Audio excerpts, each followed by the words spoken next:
Hello and welcome, I'm Stormo, and as you might have guessed, this is in fact the Elder Scrolls Online. So I decided I might try and do a playthrough of the story of this game. Now, Elder Scrolls Online is unlike a lot of MMOs where it does have a pretty clearly defined sort of story quest line that you can do, but there's obviously other parts of that as well as you go through, and there's a distinct sort of beginning, middle and end to everything, but obviously there'll be side quests and various other things. And I wanted to do this because I actually genuinely really like this game. I've made a few videos before talking about how much I like it and the changes I've made to it, and I've sort of been struggling to come up with a game to follow up Transistor, which was the last game I put together. So I've decided to do this now. We're obviously at character creation. I haven't thought of a name for this character yet.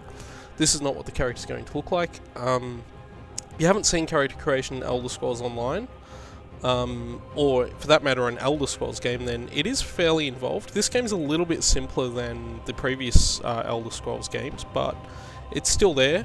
You have the option to view character in novice gear, veteran gear, or, you know, no gear at all, if that's your thing. No gear is good for getting body proportions right and stuff like that, so that's mainly why it's there. You have these four sort of main stages we'll go through. Obviously you can choose male or female, and you have alliance. Now this is probably the most important selection you'll make. Now in theory, alliance determines the races you have access to. You can see the alliance symbol in these races under it here. And then, in theory, the Imperial race is the only one that has access to all the alliances. However, because I have the, I forget which edition it is, but one of the editions of the game, I actually have access to all the races for all the alliances, so I'm not locked into a particular race for any alliance. So there are three alliances. There's Daggerfall Covenant, which, if you're familiar with Tamriel, Daggerfall Covenant is the area around Daggerfall, which is up in the sort of northwest of the continent. So it's basically High Rock and Hammerfell, and so mostly the Bretons and the Red Guards and I've forgotten the other race that's around there. The Orcs, basically, are all involved in that. So you can see here, Breton, Orc and Red Guard. I should have used that first, but oh well. Then you have the Old Mary Dominion, which is basically the High Elves. So it's the Somerset Isles, it's the Wood Elves, so it's the, I think it's called, I've forgotten the name of the actual province. In this game it's referred to as Gratwood and a couple other places, but I can't remember the actual province from Tamriel. But it's that sort of southwestern area there, and the Khajiit, who of course come from elsewhere, which is partly in the game as well. We'll take a look at the map once we get into the game. Then there's the Ebonheart Pact. Now if you're a Skyrim player, this is probably where you want to start. If you're a Morrowind player, this might be where you want to start too, because it is in fact Skyrim and Morrowind, and part of Black Marsh. So that means it's basically the Argonians, as in the lizard people, the Dark Elves, who are of course the Dark Elves, and the Nords, who are of course Nords. I should probably look at the other races. This is what a Breton looks like. You have Orcs, who are a bit taller, Red Guards, who are a bit sort of redder, High Elves, who are of course the arrogant, uppity elves, the proper elves, the Wood Elves, who are crazy. They're also the shortest race in the game. Wood Elves have this weird thing where they only eat meat. Which is really full on. Basically they have this thing called the Green Pact, and what it means is that they have to protect like the forest that they're in at all costs, and what that means is that they don't eat plant matter, so they only eat meat, and they have a very loose definition of what meat is, to the point where they'll happily eat the other races. I believe some Wood Elves practice cannibalism, but I'm not sure if that's widespread or if that's just there. And then of course you have the Khajiit, who are of course the cat people. So that's our wonderful Khajiit. And you have the Imperials, which you might remember of course. The Imperial area is of course Cyrodiil, which was the province that was found in Oblivion. Every Elder Scrolls game's taken place in a different part of the continent of Tamriel, except for the very first one, which takes place across the entire region. And this game actually has more of Tamriel in it than any previous Elder Scrolls game, except for Arena, because this doesn't have But it does have most areas that have been in previous games. So Morrowind's in here, Daggerfall, the Daggerfall area is in here, Oblivion is in here, but as a PvP area, the central province of Cyrodiil is in here. And of course Skyrim is, mostly the eastern side of Skyrim is in here, the western side, so there's no Solitude or there's no, is it the Reach? Down that side there. You have the Rift and you have the area around, I forgot the name of the city, is it Winterhelm? Windhelm, that's right, so you have that area. Now, the other thing with each race is that they actually all have racial bonuses that are beneficial to different types of things. For example, the Wood Elves, if you want to go a bow-based character, the Wood Elves are a good choice for that, because they have bonuses to the bow skill line. I'll talk about skill lines as we get into this. The Nords have bonuses to dual wielding, and I think they also get like a small stamina bonus. Dark Elves have... No, wait. The Nords have bonuses to two-handed weapons. It's Dark Elves that have bonuses to dual wielding. I think Red Guards get a bonus to sword and shields. The Bretons get a different magical bonus to the High Elves. I can't remember what the Orcs get. I think it's a heavy weapons bonus, so again, something like two-handed stuff, but I can't quite remember. Khajiit get a bonus to stealth, actually, which is really cool, but I'm not sure they get a bonus to any particular weapon line. For optimal development of a particular character, you probably want to match the class with the weapon type you're going. So for example, I normally like to go range classes, which means I'd want to go a Wood Elf if I'm going a bow class, or if I want to go basically a sorcerer, I might want to go High Elf. So you can do that, and that will benefit you a little bit. You basically gain skills in the particular weapon skill line faster. I'll talk about skill lines as we get into this. I actually can't decide which race I want to go. I'm sort of I haven't even really decided which class I want to be. We'll get to that in the next page. I'll talk about... There's only 4 classes in the game, but we'll talk about that. I was thinking of going either a Wood Elf or a Nord. The Nord would be better if I was going two-handed, but I have played a Nord character that was a bow user before. And if I'm going Ebonheart Pact, which I'm thinking I'm going to go Ebonheart Pact for the faction. Each faction has a different area that it plays out in, but Ebonheart Pact's the one I'm most familiar with, so it'll be the one that's easiest for me to work my way through. I think we might go a Wood Elf in the Ebonheart Pact. Now, of course, the problem with doing that is that you have to make... If you're like me and you like to sort of mentally create a story for your character, you have to do a little bit of mental backflipping to get that character into where it's going. For example, I have a High Elf who is in the Daggerfall Covenant, and you can basically explain it away by saying not all Wood Elves belong to X Factor or whatever. It's not a big deal. So we are probably going to go Ebonheart Pact Wood Elf, and it's as simple as just mentally saying, oh, abandoned at birth, raised by Nords, something like that. So that's basically how we're going to do this. Because I think I will go a bow and arrow use. Bows aren't the best in this game, which makes me wonder whether I should go a sorcerer instead. Maybe I should be a Nord sorcerer. Nords don't get any benefit from being a sorcerer, but I like the idea actually of nuking things from a distance, and staffs actually are pretty good in this game. So actually, we're going to go Nord sorcerer. So I've decided. So now that we've done that, we get to go to our class, and if I've decided, there's 4 classes. There's Dragon Knight, which looks like that, or like that if you have decent gear. There's Sorcerer, which looks like that with decent gear, or Novice gear, depending on what you want.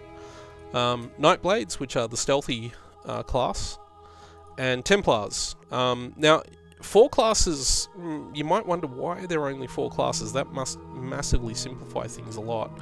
The reality is that your choice of class is not necessarily that significant. Every class has multiple different ways to develop. You can have a Nightblade healer, you can have a Templar dual wielding DPS guy. You can't really do that. Templars aren't set up for that, but you can have a Dragon Knight that does that. Dragon Knights might seem like the tanky class, but they're actually really good DPS classes. Nightblades might seem like a DPS class, but they can be really strong tanks. In fact, Nightblades use drain tanking, which basically means that they'll drain health off an enemy to rebuild it themselves. And unlike drain tanking in World of Warcraft, which was intended to be a thing at the start of the game but never got developed very well, it actually works in this game. So I've decided to be a Nord sorcerer, which means I'm not going to get the bonus to destruction staves that I would get if I was a high elf, but I don't care, okay? So I'm okay with that. So let's get our appearance. Now, being a sorcerer, we're probably on the thin side. Let's give ourselves a little bit of muscle. We'll put ourselves about there. We can adjust our height. Maybe we're short, maybe we're really tall. I'm going to go sort of slightly lower than mid, so not shorter than average, I would say. A little bit for this character. I'll put her in novice gear so I can see her hair too, because that'll become important. Now you have different skin colours from fairly pale to not so pale. Now the skin, I should point out, the skin colours are different for each race, obviously, because the different races all actually have different shades of skin. Nords, being mostly a fair people, tend to have a lot of pale. If you want a darker skinned character, you might want to think about a red guard or an imperial. Imperials tend to have dark skin. Bretons tend to be a bit darker as well. Bretons are interesting because they have that very ruddy appearance as well, so a sort of that kind of thing. I like that skin colour. Let's just zoom in a bit. Yeah, it looks good. So you can also have body markings. Now I'm not sure she actually has a body marking here. It's set 1 set up, which implies that she might, but I can't see it anywhere. So there's a bunch of different body markings, which I'll just put her in her underwear for the moment so you can see. So there's like a scarring effect you can have there, or there's I think there's like tattoos and stuff you can get as well. Yeah, like that. If that's the kind of thing you want. You have your sleeve tats, or you can just have those kind of tats. So there's all these body markings. You have some pretty radical ones actually. The thing is, most of the time these will be covered by armor, so you won't actually see them. We're actually going to go with no body markings. Now, go back to no gear for a second. So we're going to have our character in her underwear, unfortunately, but it's the easiest way to do this because it best affects. If you're familiar again with Elder Scrolls, you can see how this is affecting the size. So the torso size, that upper chest across the shoulder width there. I'm going to make a fairly slender character here because being a sorceress, I'm guessing, you know, not the most muscular. Chest size is, yeah, bust. Straight up bust. We'll leave that about there. You don't actually want to make that too small, and you definitely don't want to make it too large, because it does look a bit comical if you make it too large. May not look like much now, but if I go into the veteran gear, you'll see the effect this has. It's not too bad, actually. You can't have insanely large-breasted people. The problem I've found is if you have it really small, it actually does look pretty comical. So I tend to go about a mid chest size. I'm probably going to reveal something a little bit personal about myself, but I'm not actually a large breast man. But we'll go average. We'll have an average size bust. So that looks good. Gut size, and again we'll go back to no gear for this. So I've turned her on a side so you can see how this affects the gut basically. You want to be a little bit careful here with gut and waist, because they can interact a little bit with each other. So have a skinny, you can see skinny or wide waist. It's actually, if you're having a thinner character, a slightly wider waist seems to work better visually. Arm size affects basically the width of the arms, so you can see they get a bit thinner, a bit more muscular. We'll put them down to about there. And hand size, I tend to keep the hand size the same as the arm size, so I tend to lock those sliders together. Lower body. Now, these two are really important. So I changed the waist size up a little bit before. And I can bring the hips in. You can see that creates a slightly straighter shape around the hips there. You can have very wide hips or very narrow hips. Now, the other thing you've got to do here, and we'll just have to turn around a little bit there, is posterior dimension, which of course is her bum. So bring the bum in. You don't want to go, again, you don't want to go in too far, and of course you don't want to go out too far because you end up looking like Jennifer Lopez or whatever, but we'll bring that in. I tend to bring posterior dimensions into about as much as the hip size, so I'm going narrowish hips.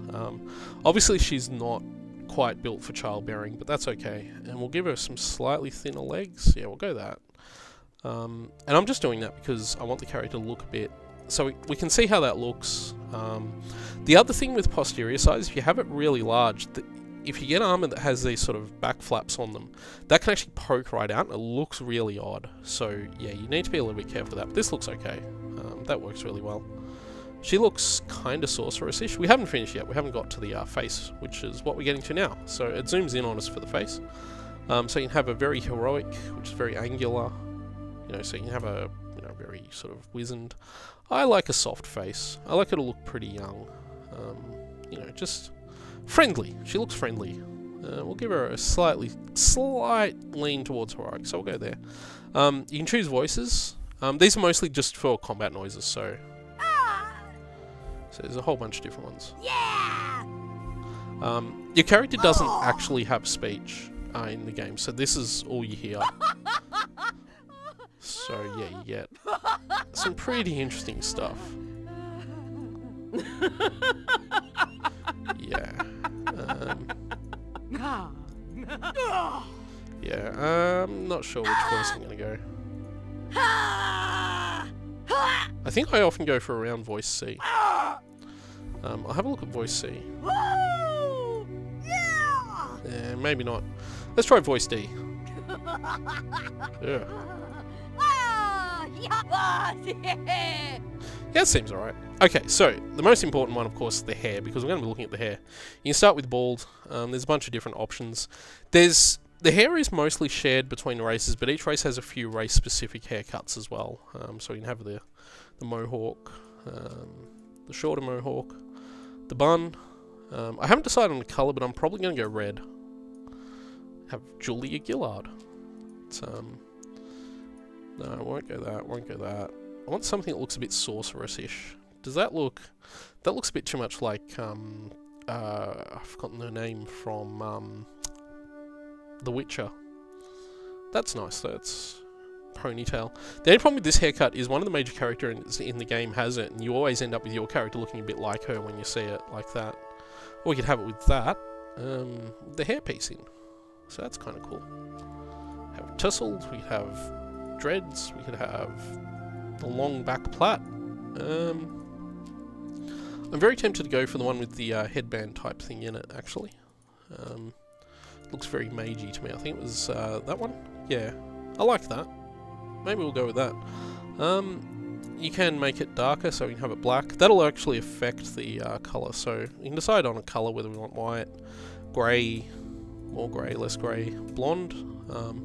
Nords are good for being blonde, because they're Nords, and that's how they are. Go that kind of more reddy auburn. Go that colour. That rich red colour is really nice.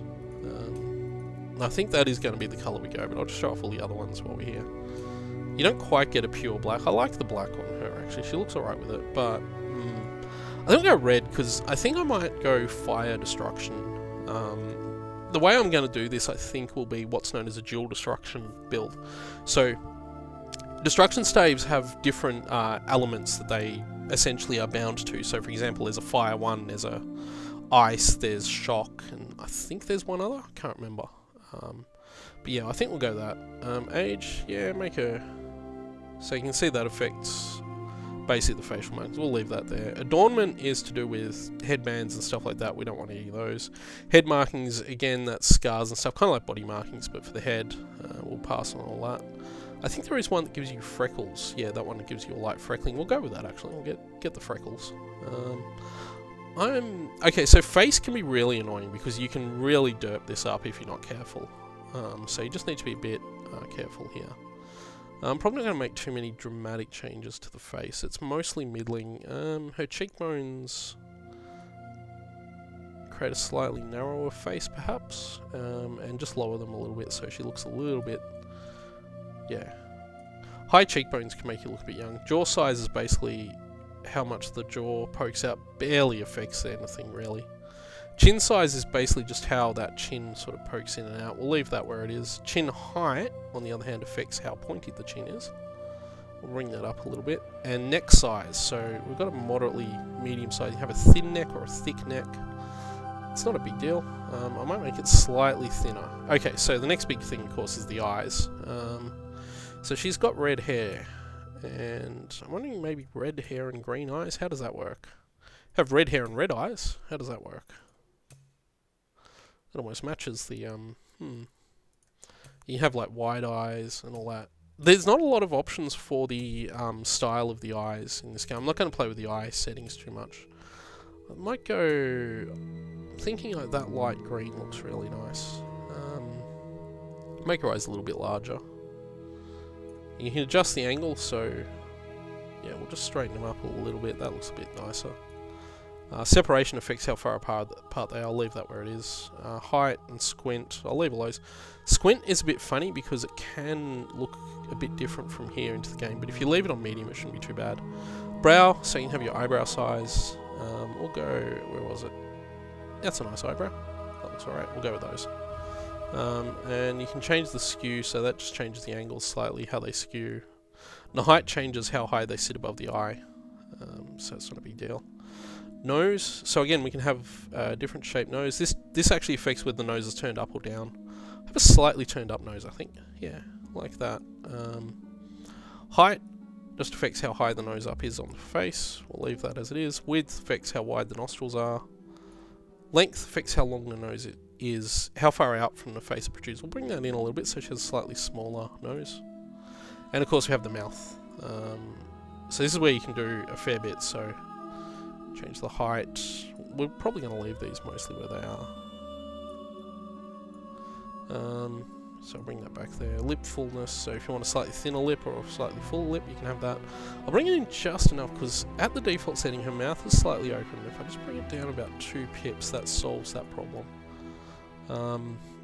Ears look pretty normal to me. I'm not gonna play with the ears. They look fine.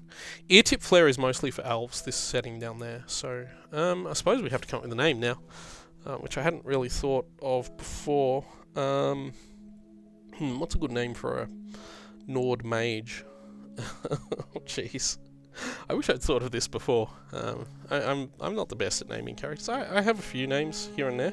I try to keep my names relatively lore appropriate, and one of the lore things with Nords is that they don't necessarily have to have surnames. So you can have a single name. I often look up, there's a Elder Scrolls name generator that I often look up. So I'm just trying to think what we're going to call this character. I'm trying to remember Nord names in my head. Or female Nord names in my head. Might go... so if I go with a surname, that will appear on her. This is the most important decision we're going to make about this character, is what we're going to call her. And I'm thinking that I know this is an actual Nord name in the game. Now, I probably wouldn't be able to get it without a surname. We could try. So we'll go create, and we'll just see if that comes up. Oh yeah, we're going to play through the tutorial. It looks like it's going to accept that name. So that's good. So, that's what we call their character. I didn't give her a surname. Nords don't necessarily have surnames. They can under certain circumstances. This is more like Bal. He's pretty nasty. So we'll see how we go with this. Okay, so here we are. Now, the first thing to notice here is that we're in first-person view. We don't want to be. Unlike most previous Elder Scrolls games, this game is best played in third-person view, so we're going to be playing in third-person view. Okay, so let's head to the door. Whoa there! Are you all right? The name's Lyris. Okay, she's going to let us out. If her voice sounds familiar... I hope you've still got some fight left in you. You're going to need it. Yep. If her voice sounds familiar, it's because it's Jennifer Hale. So... oh, press the E button. And as I say that, of course, I've been playing Mass Effect, so... my other videos have been Mass Effect because I just hit the space to interact there, so this area was changed quite dramatically recently. It's much more of a tutorial area now than it used to be. So it teaches you basics of combat and how to do stuff. Keep moving. There are more Daedra on the way. I do have subtitles turned on, but I'm not sure there are meant to be subtitles here, so I might check the settings at some point for that. In general, I think all the cutscenes are fully texted and subtitled anyway, but a lot of this incidental text isn't subtitled, so... oh yeah, we can sprint. I should do that.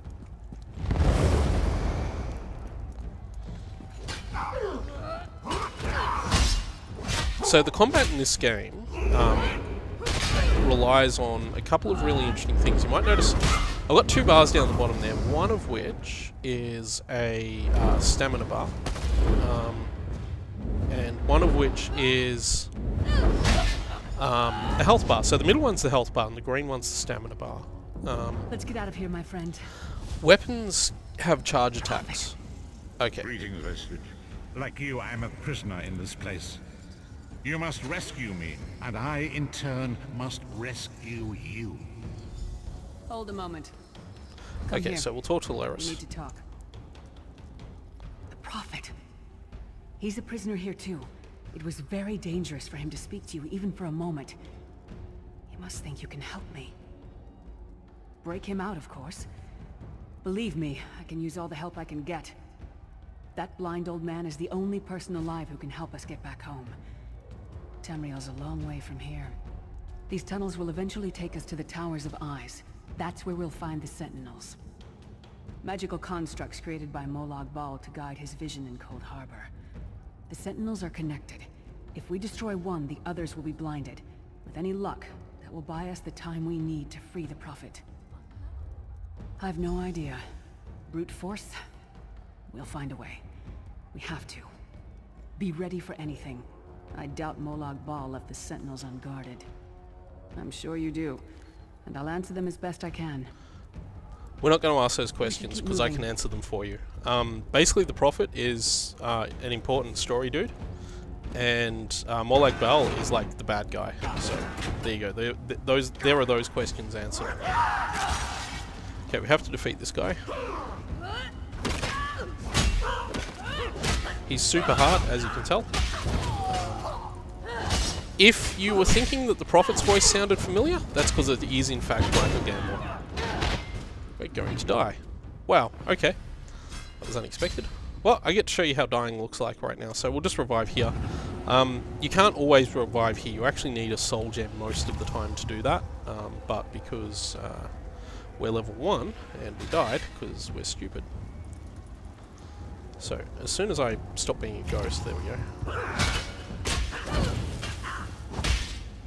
Okay, that's what I was trying to do before. This fight's going a lot better now. Okay. So yeah, you generally need a soul gem to revive where you died. We've leveled up, which is cool. Well played, friend. Okay, so You are good in the fight. let's do this part. So this is the leveling up. Now, we're playing a sorceress, and we're going to be relying on magicka, so that's where we're putting all of those points. So I'll commit those points. And then we will get character skills. We're not going to spend this skill point just yet. So we're going to hold on to that skill point. There's a pretty good reason for that. As we come up here. Pretty sure there was a place where I was supposed to be able to grab weapons. Was it back there? There's somewhere around here that lets you grab weapons. They changed this a little while ago, and it's quite a bit different now. No, it's not here. It's quite a bit different now to how it used to be. You used to just come through here and there was like a table with weapons and stuff on it, and you just pick up whatever weapon you wanted to play as. That's kind of not how it works anymore. So it's much more tutorial focused now. I think we're just going to put up with being a two-handed sword guy for the moment. The God of Schemes can see every part of Cold Harbor. We need to distract him. Okay. Do we have to talk? No, we don't have to talk to Lyris. You used to have to talk to Lyris there. We don't anymore. So she's sort of teleporting around the place a bit, which is a bit annoying. Kill this Gamora. He's dead. What was your name again? The Sentinels are connected. Whoops. Didn't actually mean to talk to him, but yeah. Okay, we'll take these guys out because I'm actually hoping they'll drop some loot because they will actually drop loot from here. So this guy's dropped loot. You can tell by the he's dropped a shield, which isn't what I was after. But we'll come up here. Oh yeah, so yeah, this is the map. We'll need that a lot later. So I'll come up here with this guy. Oh. So you saw what I did just then was I clicked out of the stun. It costs stamina to do that, but it lets you recover early. Basically, it cancels the stun. Just get out of that. You see that red circle on the ground is the area of effect. Most attacks in the game telegraph that. Come get some more, you skeeving Okay, we'll take hawkers. both of those. We aggroed this guy. Didn't mean to, but I will. What I'm hoping they drop is a staff, so we can get started on our staff skill as quickly as possible. So I'm looking for a destruction staff. There are two kinds of staff: destruction staff and restoration staff. As you imagine, one is for dealing damage and one is for healing. So this is the Sentinel.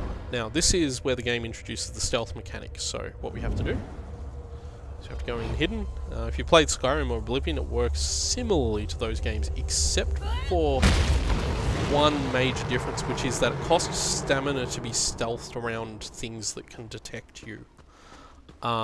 Quickly, while he's blinded, we must get to the Prophet's cell. You can't stay in stealth all the time in Elder Scrolls Online like you can in Oblivion and Skyrim, or all the time out of combat.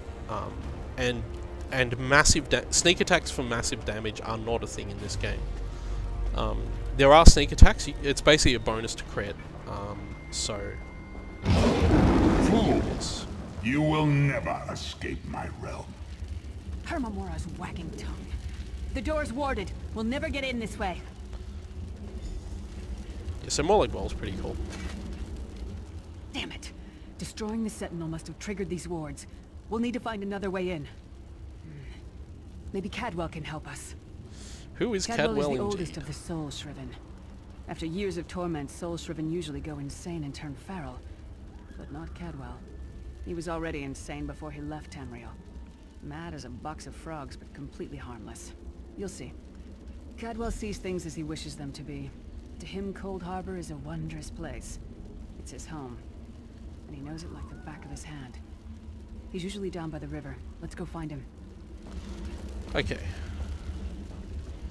So, Cadwell has another voice that you might be familiar with. In the middle of the night, yep, it's John dead Cleese. Kings got up to... Hello, what's this? Out for a stroll then? Lovely day for it. Sir Cadwell, yes, indeed, a pleasure. And fair Lyris, good to see you, my dear. How are you then? Oh dear, well that is inconvenient, isn't it? Tell you what, I happen to know another way in. Much more of a scenic route. Rather a fun little jaunt actually, full of traps and corpses and nasty beasties filling up the bits in between. Rather cautiously, I expect. Watch your step, hold your nose, and do mind the traps. There'll like as not be a fair dose of running and skull bashing as well. Follow the river. You'll find the door to the Undercroft at the water's end. Once you're inside, stick to the light, and you'll find a ladder that will take you right up to the Prophet straight away. Do give him my best. Best of luck. Do check in now and again, won't you? That won't be the last time we hear Cadwell, because why? If you have John Cleese, why would you waste him on one little bit?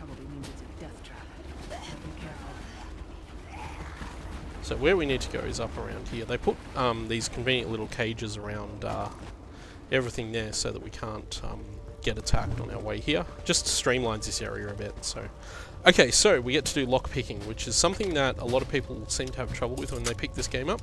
It's really easy. It is entirely skill based. Your character stats don't affect it. All you have to do is press down until they start to wobble, release once they start wobbling. If you hold down too long, you'll break the lockpick and it'll flip back up and you'll need to use a new lockpick. It is really simple. That's another human being. Good for him. We're going to keep going this way. You do encounter other people in the starting area. It's not actually instanced. This game uses a lot of phasing rather than instancing for everything. We're going to go to that treasure chest over there once we do this. Again, I'm trying to get some loot, so I'm trying to kill these guys. I'm not going to...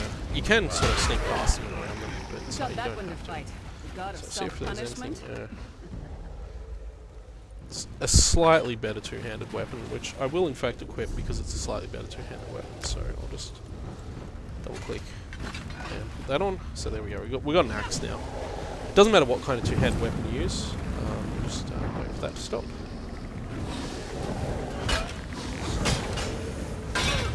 Okay, so we stunned him by blocking that attack that he had there.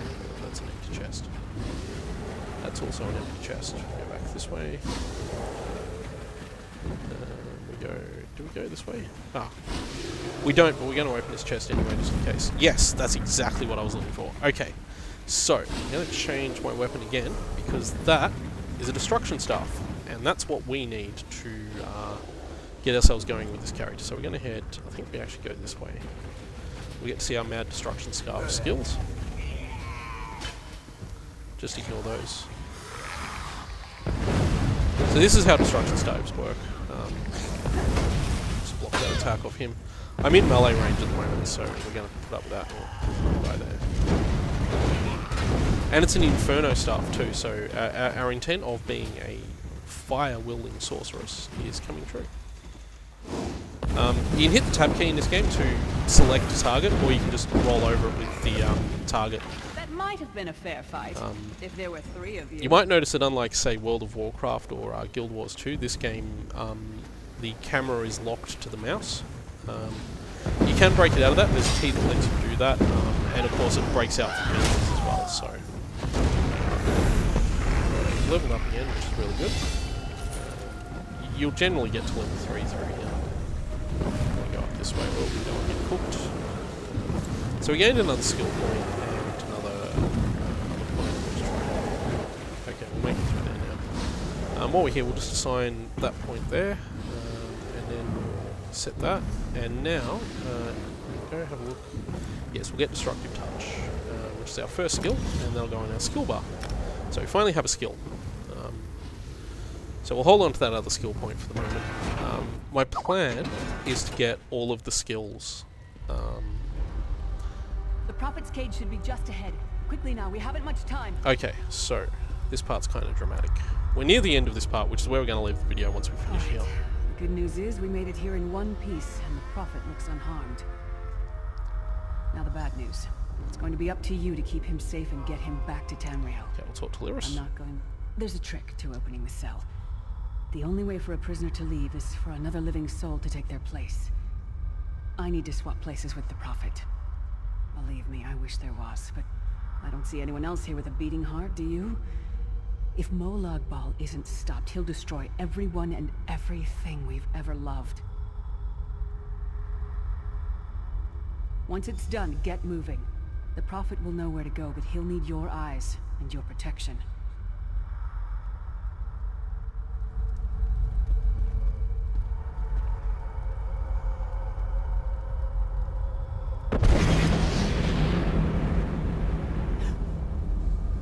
Okay. So she mentioned being the only person here with a beating heart. You're probably wondering, well, hang on, I'm here as well. I have a beating heart, don't I? No, your soul's been stolen. You don't have a beating heart at this point, kind of. That's kind of actually what makes you, like, important in the game, actually. So you can see there, I'm using my skill. I'm also just blasting this guy. We can use charge attacks as well. Okay, so now we activate these pinions. So we activate pinion number 1. We'll do a lot more pinion activating later. Pinion number 2. And then we watch the exchange. And there we go, that's the exchange. Talk to the Prophet. Thank the divines you are safe. There is that at least. Lyris sacrificed everything that we might go free. Her sacrifice must not be in vain. I wish that were possible, but I promise you, once we escape Cold Harbor, we will find a way to rescue her together, Vestige. That is the name I have given you. You are but a trace of your former self, a soulless one, an empty vessel that longs to be filled. It is as the scrolls foretold, but not exactly as I imagined. That is what I've come to be called. My true name is lost even to me. Years of torment have taken their toll. Quickly now, we must make haste to the anchor. The anchors are Daedric machines of the darkest magic. Their chains bind our world and pull it towards Cold Harbor. I can use one of these anchors to return us to Tamriel, but you must lead me to it. Up the stairs, quickly! We must get to the anchor mooring. Okay, we can just run straight under here to get through this part. So, yeah, the Prophet there explained much more succinctly about what I am and what my state in the world is. I am the Vestige. If you've ever played an Elder Scrolls game, you'll probably be aware that the player character always has this kind of name. Like there was the Agent, there was the Nerevarine. I forgot the name in Oblivion. And of course Dragonborn, Skyrim, the Dovahkiin. Futile. Soon your world will be in my chains. Molag Bal has a pretty cool voice. Okay, so now we have to fight a dude. Come, I will protect you. This is actually easier than it looks, because as long as you stay near the Prophet, they'll just keep healing you, so... we just have to do that every so often. Stay out of that red stuff. This won't be hard. You'll notice on the Child of Bones' health bar, there's those little sort of indicators at the end. Elder Scrolls Online uses that to indicate... oops, didn't get out of the way there. That's okay, we killed him. Elder Scrolls Online uses those markers to indicate level. Just before we do that, we'll equip that Collar of Moans, because it gives us health, which is cool. Back out of there. I'll go through the menus. The Dark Anchor's portal is probably high in the above next us. video. I will prepare a spell to lift us to it. But first, you must reattune yourself to Nirn in order to regain your physical form. To do this, you will need a Sky Shard. A shard of ethereal magicka that carries the essence of Nirn. Some link them to Lorcan, the missing god of creation. If you collect and absorb its power, it should restore your corporeal form. I will summon one of these shards for you to absorb. Sky Shards are a thing you'll find all over the place in this game. You collect 3 of them and they grant you a skill point. We get one for free here. And anoint us with your blessing. There, So use that Sky Shard. collect the Sky Shard.